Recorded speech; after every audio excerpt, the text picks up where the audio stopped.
From slums at the heart of its biggest metropolis to rampant love scams in the bars of Hanoi, and from a proverbial suspicious island to the dark truth about the ruling elite. This is the dark side of Vietnam. Vietnam of today is distinctly different from a country that was ravaged by years of colonization and destructive conflicts. 50 years after the Vietnam conflict, it now commands respect for the brilliant pushback against the U.S. The country now boasts colorful cities, a wealth of natural wonders, and cultural landmarks that make it a widely sought-after tourist destination. However, beyond this rosy description, there lies an underbelly of crime, poverty, and suppression. A darker reality that isn't talked about as much, and it links all the way back to the end of the Vietnam conflict. Viewer discretion is advised. The purpose of this video is to inform and educate so that people are aware of the dark side of what happens in certain places. Ho Chi Minh, the founding father of Vietnam, famously said, "Nothing is more precious than independence and freedom." Vietnam's history embodies those words, as the country fought off colonialism in 1954, and 2 decades later, forced the U.S. forces to withdraw from the Vietnam War. Then came the unification of North and South Vietnam under communist leadership. As an independent country, Vietnam has thrived economically, but a closer look tells us that freedom in its true form remains missing. According to the Constitution, the Communist Party of Vietnam is the only party allowed to rule and to be voted for. Operating another political party is considered treason, and dissent is met with punishments ranging from 10 years to life. Human Rights Watch says Vietnam is systematically suppressing basic civil and political rights. The Vietnamese government has also been named in abductions of political rivals. One of the notorious cases was the abduction of Trinh Quang Thanh, former chairman of the state energy company Petro Vietnam. Thanh was staying in Germany and was wanted internationally by the Vietnamese government. He was abducted near the Brandenburg Gate in Berlin, transferred by an overland route to Eastern Europe, and then brought back to Vietnam by air. German Foreign Minister Sigmar Gabriel described the abduction method as reminiscent of Cold War spy movies. But this was not an isolated event. The government is accused of coercion and arrests of more than a dozen activists every year. Vietnam also has a firm grip over the internet, where any criticism against the ruling party is met with punishments. Bloggers and social media users who post content critical of the Communist Party are arrested or prosecuted on charges such as propaganda against the state and abusing democratic freedom. With such controls over freedom of speech, Vietnam is now the world's second largest prison for journalists, after Xi Jinping's China. Even though Vietnam is a country founded on the principle of freedom, the absence of basic human rights tells a completely different story. One bright spot for Vietnam is that despite the communist rule, Vietnam has managed to make swift economic progress in the 21st century. But for all the progress, there's a darker side of income inequality, forcing a big part of the population into atrocious living conditions. This is Ho Chi Minh City, formerly known as Saigon, a vibrant metropolis where travelers can experience a mix of bustling city atmosphere and stunning architecture. But right at the heart of Vietnam's biggest city is this slum, where hundreds of families live in shanty houses measuring as little as 4 square meters. For many, there's no ventilation, and the sun does not filter through for days. The small living space is divided into compartments, with half the family using upstairs to sleep. Some of the occupants have lived here for 40 years, but nothing has changed for them. The slums of Ma Lang House, more than 1,400 families that live just a few minutes away from all the luxury shopping malls and 5-star hotels of Ho Chi Minh. These slums are now found frequently in Vietnam. The UN Habitat estimated that approximately 9 million people are living in informal slums across the country. But on the other end of the spectrum are Vietnam's ultra-rich. 200 of the richest individuals have a combined wealth of about $25 billion, more than half of Ho Chi Minh City's GDP. In 1 hour, the richest Vietnamese can earn almost 5,000 times more than what the poorest 10% spend in a day. This also puts into perspective the rapid economic growth of Vietnam, a big part of which depends on the thriving tourism industry. However, tourism in Vietnam also comes with some awful downsides.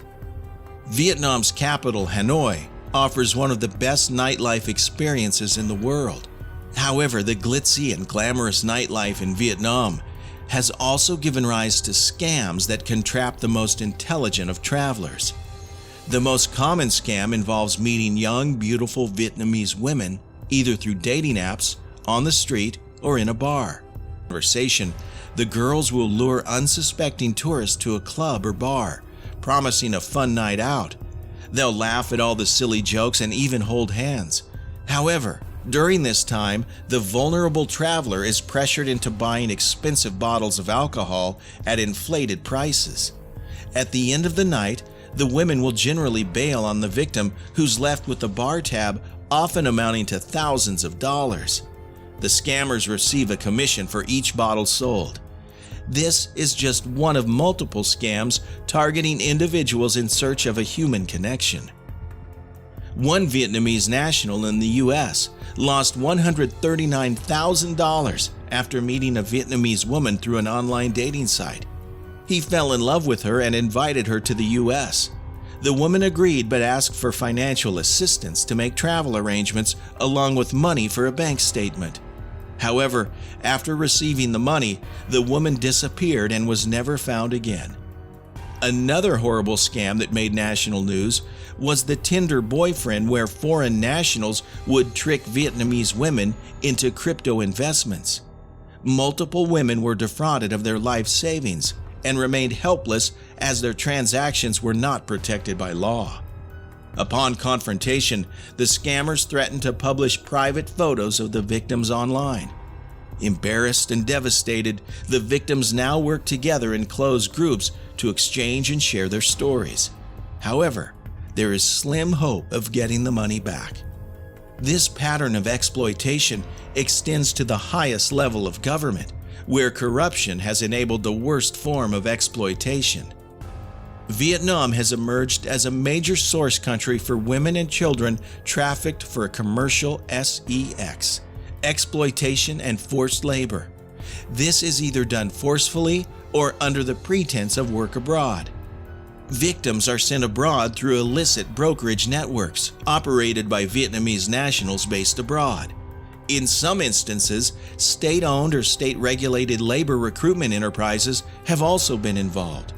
Traffickers then subject victims to forced labor in industries ranging from construction to manufacturing and agriculture.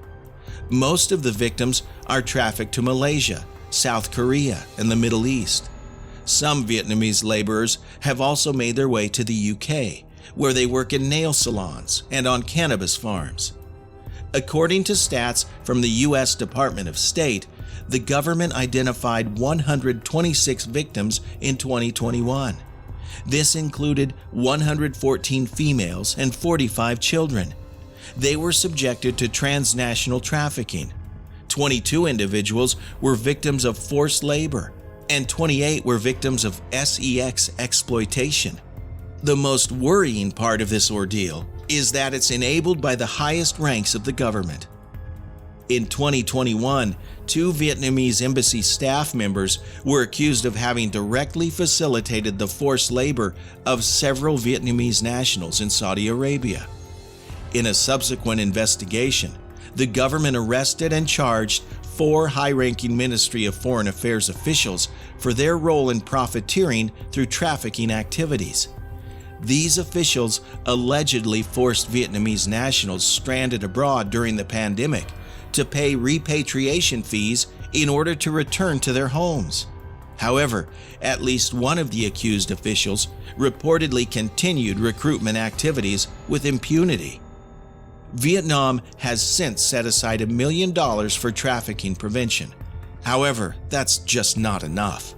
The Department of State believes that the government of Vietnam does not fully meet the minimum standards for the elimination of trafficking and is not making significant efforts to do so. They have identified thousands of establishments inside Vietnam that are at risk for sex trafficking.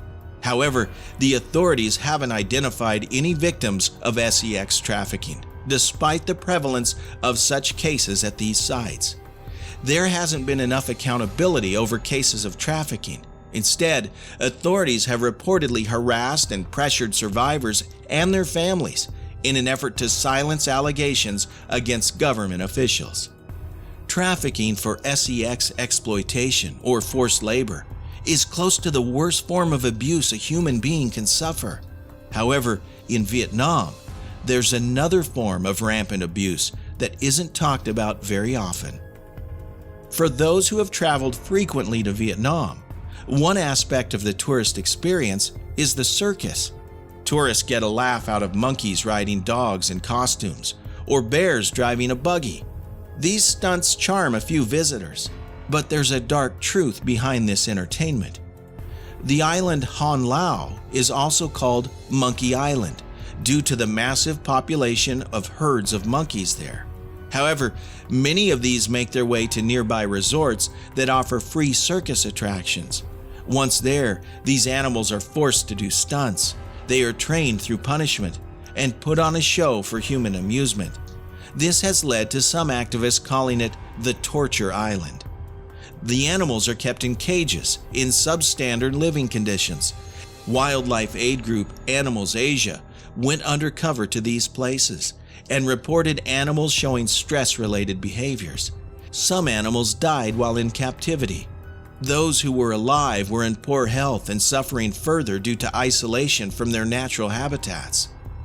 Others were too young to be separated from their families and spent 23 hours inside a cage except for when they were performing on stage. Critics have called them abusement parks, and despite the intense criticism, there are still 17 facilities using wild animals for entertainment in the country. Vietnam is a country that has come a long way since its independence. It is a testament to the Vietnamese spirit that the country has overcome so many hurdles in a short period. However, there's a hidden dark side that the world must see, and one that will require more years to overcome. Be sure to like, comment, and subscribe. Thank you.